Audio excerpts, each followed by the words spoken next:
How to fix TikTok account is currently suspended. Let's get started. First, launch your preferred browser.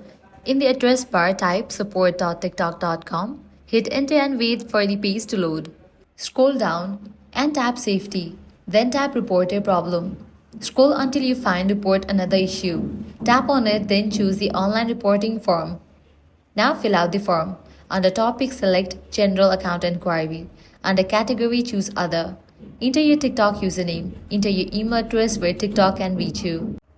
In the additional details box, write Hi TikTok support. I would like help on suspending my account. I believe it was suspended by mistake. If you have a screenshot of the suspension message, upload it.